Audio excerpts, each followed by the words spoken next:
If you can't take care of my sister, we're getting a divorce.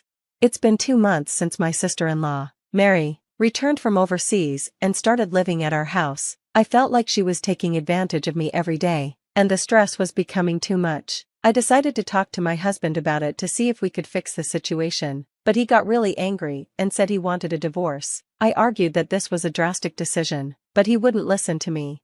Let's discuss what we should do next, I said. There's nothing to discuss, my sister can stay here as long as she wants, he replied. I felt more and more frustrated as he said this, and I couldn't take it anymore. This led to a big fight. Mary saw what was happening, and instead of helping, she just smiled, as if she enjoyed it. It was clear that she was the cause of our problems. I didn't understand what Mary was thinking. 2 months ago, she had returned from abroad after getting divorced and losing custody of her kids. She was heartbroken and decided to live in a hotel instead of going back to her parents, who would ask too many questions. Soon after, she started visiting our home, claiming she was lonely. One day, after a week of her visiting, I came home from work, and my husband stopped me from going into my own room. Hold on, don't just go in there, he said. I can't have my sister living in a hotel forever, so I let her use this room. He decided that Mary could stay in my room without even talking to me about it first. All my things were still in there. This is a problem. You should have discussed it with me first, I said. Why are you being so selfish? Just let her make herself at home. She's been through a lot, losing her marriage and her kids, he replied. His words made me feel guilty, as if I was the one in the wrong. I stayed quiet, unsure of what to say. He then told me to always knock before entering my room. After that, Mary started treating my room like it was hers and began acting like I was her maid. You came home late. I'm hungry, so hurry up and make me dinner, she demanded. I had already prepped a meal, so I told her it would be ready soon. I'll be playing a game in my room, so call me when it's ready, she said. When I knocked on her door to let her know dinner was ready, she came out and frowned at the food. I don't like pasta. I can't eat this. Make me a steak with sides, she said. I don't have the ingredients for that, and it will take too long to make. Then just order takeout, she replied. I've already cooked pasta for 3, please just eat that for today. No way, order takeout now. I felt stuck. My husband insisted that I should just go along with Mary, but I didn't know what to do. If I shared my feelings, he told me to think about Mary's feelings, which made it hard for me to respond. Mary, knowing her brother was on her side, started waking me up in the middle of the night. I want ice cream, go buy it now. What time is it? It's 2 a.m., I said. The convenience store at the gas station should be open. Come on, get up, she insisted. I was just about to fall asleep. I have work tomorrow, so I needed a break. Whenever I said no to Mary, she would run to my husband and tell on me. This meant I got scolded and had to go get ice cream in the middle of the night. Mary never helped with cleaning up after meals or any chores around the house. Instead, she demanded that I clean her room every day. Just to be clear, her room was actually my room, which she had taken over. Her requests kept getting worse, and now she was asking me for money. Sorry, that's not possible. If you need money, ask your brother, I told her. I can't believe you're refusing. I'm going to tell my brother again. Are you okay with that? She said. I had been following her orders because I felt sorry for her situation, but I knew that if I gave her money now, she would just keep asking for more in the future. So, for the first time, I stood my ground and refused to let her boss me around. When my husband got home from work, Mary cried and told him I had upset her. Catherine, why did you make my sister cry? He asked. I didn't make her cry, I just said no when she asked for money. She doesn't do any chores and treats me like a maid. I'm emotionally exhausted. It's been over 2 months since she moved in. Can't you do something about it? He shouted back, shut up. If you can't take care of my sister, we're getting a divorce. My husband was furious and insisted on a divorce. I argued that this was too extreme, but he wouldn't listen. I suggested we have a proper discussion about what to do next, but he said there was nothing to discuss. His sister would stay in our house as long as she wanted. I felt my frustration grow as he casually said this. I couldn't handle it any longer, and our argument escalated. Mary watched us and didn't try to help. Instead, she smirked, clearly pleased with the chaos she had caused. I had no idea what Mary was thinking when she said, I'm going to make you regret this. My name is Catherine, and I'm 27 years old. Right now, I feel like I'm being manipulated by my sister-in-law. My parents divorced when I was young because of my dad's cheating. After that, my mom raised me alone, but she passed away from breast cancer when I was 19. Since then, I've had friends, but the loneliness of not having family has always been there. I've kept that loneliness hidden. During that time, I met my husband, Bob. After being together for a year, we got married 3 years ago. The excitement of our early days has faded, but I have been thankful for the family I gained. However, recently, Bob lost his interest in work, quit his job, and now only works part-time 3 days a week. This added to my worries, especially with Mary entering our lives. When Bob and I got married, Mary was living abroad and was already pregnant with her first child, so she couldn't attend our wedding. We never got to meet because we lived so far apart. I had always heard from my mother-in-law that Mary was kind and considerate, so I never expected her to be so selfish. Her behavior left me confused and frustrated. The day after our big argument, I came home from work, and Mary was grinning, holding a handful of cash. The amount seemed way too big to have come from Bob. "Mary, where did you get all that money?" I asked. "I sold some bags and jewelry I found in the bedroom," she said. "Wait, you mean my room? Where else would they be?" She laughed. I rushed into my room and checked my closet, but my mother's heirloom bags and jewelry were gone. "Why did you sell my things?" I demanded. "Because you wouldn't give me any allowance," she replied nonchalantly. "Those were family heirlooms."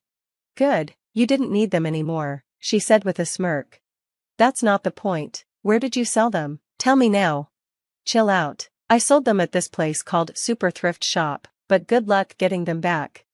I quickly headed to the thrift shop to buy back my things. Since she had just sold them, I thought I could still get them back. When I arrived, I learned some shocking news. They had a rule that only the person who sold the items could buy them back unless there was proof that they were stolen. Without evidence, I was stuck and could do nothing. I knew about the thrift shop's rules, but I was so upset that I forgot about them. As I walked home, I felt a strong desire for revenge against my sister-in-law. I decided I would get to the bottom of this, starting by cleaning my room.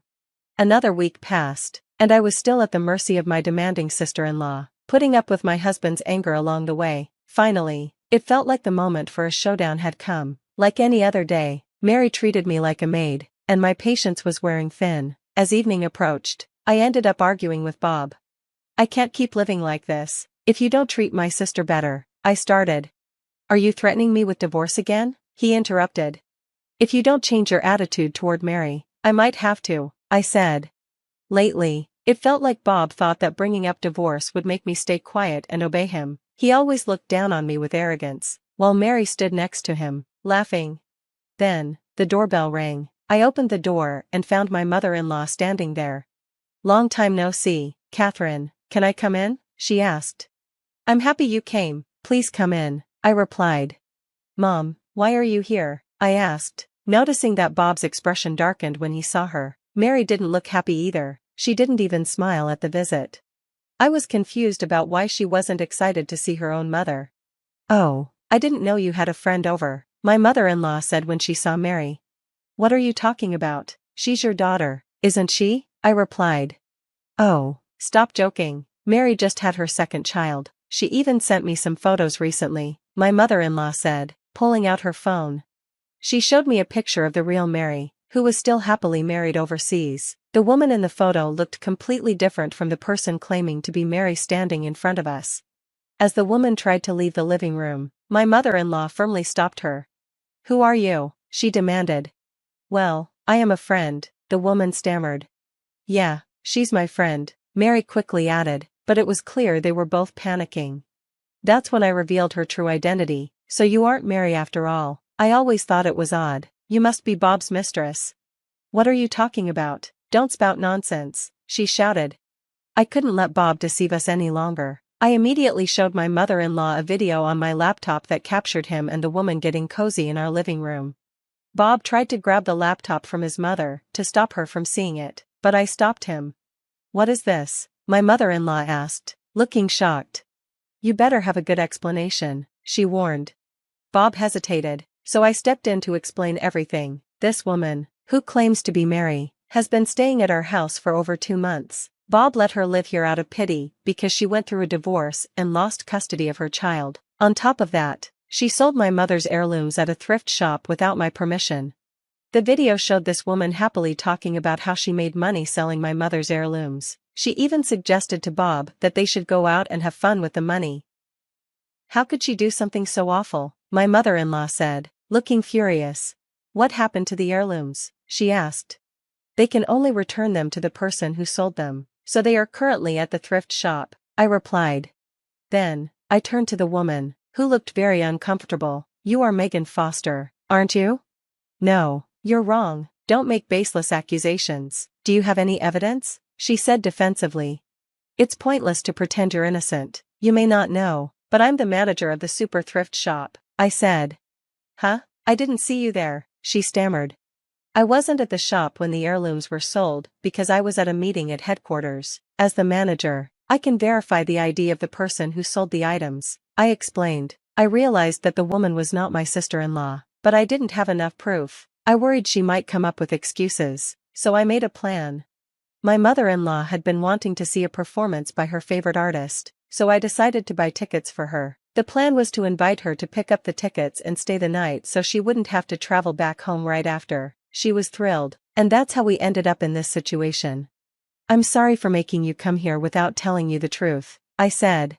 That's all right. I understand it's not easy for you to talk about this. By the way, how did you manage to capture the footage? My mother-in-law asked. I didn't want my belongings to be sold without my permission again, so I installed hidden cameras that look like light bulbs in my room. While cleaning, I had a feeling she might be having an affair, but I never expected anything like this, I explained. Sure enough, the footage showed the two of them getting intimate when I wasn't home. It was shocking to see. Bob and I had been arguing a lot, and I had started to think it might be time to end things, but it's still tough to see your husband cheating. Catherine, I was just being manipulated by this woman, Bob exclaimed. How pathetic of you to say that. Lying about her being your sister and letting her stay in our house? What were you thinking? I yelled at Bob. Don't blame this on me. I only pretended to be your sister because if we got caught having an affair, I would be kicked out with nowhere to go. You told me it would be convenient for me to use your wife as a housemaid. You even said if you got divorced because of marital issues, you wouldn't have to pay alimony. I was taken aback and filled with rage upon hearing this. Now that your relationship has fallen apart, it's impossible to fix things between you two. Why don't you just get a divorce? You and I can be happy together, right, Bob? You've always wanted to divorce me, so let's part ways. I handed Bob the divorce papers I had already filled out with my name. He started to panic. Don't rush things. I don't want to leave you. Just let this slide.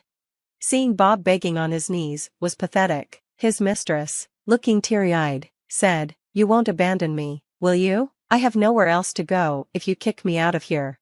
Shut up. Don't come near me, Bob shouted as he brushed her off. Her desperate pleas were uncomfortable for me to watch. Instead of focusing on Bob, I conveyed something important. You don't have to worry about where to go. Huh? What do you mean? I reported you to the police earlier for stealing and selling my belongings. They should be arriving any minute. As the sound of police sirens grew louder, the woman realized the situation. I'm really sorry. I've learned my lesson. I won't do it again. If apologizing was all it took, then we wouldn't need the police, would we? I said, presenting her to the police as the one who stole my belongings. She was soon taken away. Bob, staring blankly at the scene, began to beg again. Don't leave me. Your salary is higher than mine. If you abandon me, I won't survive. You understand that, right? You don't have to live a lavish lifestyle. Besides, you need to work more than just 3 days a week. You'll have to work more to pay me alimony. I'll pay the alimony, but can't we find a way to avoid a divorce? No chance. My mind is made up. Sign the divorce papers now. With my mother-in-law urging him, Bob reluctantly signed the divorce papers. Hey, about the alimony, can you deduct it from our division of assets? He asked. There are no assets we built together. My savings are from before we got married, so they're not for us to split. I've been covering most of our living expenses since we got married, so I'm in the red. Bob turned pale upon hearing this, but my mother-in-law and I ignored him and kicked him out of the house. After getting rid of the villain, a sense of sadness lingered that evening. My mother-in-law and I sat together, sharing drinks and having a heartfelt conversation. I got back my mother's heirloom bags and jewelry with enough proof that they had been stolen. My divorce from Bob was finalized quickly. I demanded $20,000 each in alimony from Bob and his mistress. Bob was disowned by his in-laws and broke up with his mistress, who had been released from jail. They constantly argued after that. My mother-in-law, worried about me being alone, reached out to me regularly. Through this experience, our bond grew stronger than ever. Fast forward 3 years, and I stood in a chapel wearing a wedding dress. I held the hand of the man who had eagerly waited for me to walk down the aisle, as we vowed to love each other forever. I felt tears of happiness rolling down my cheeks,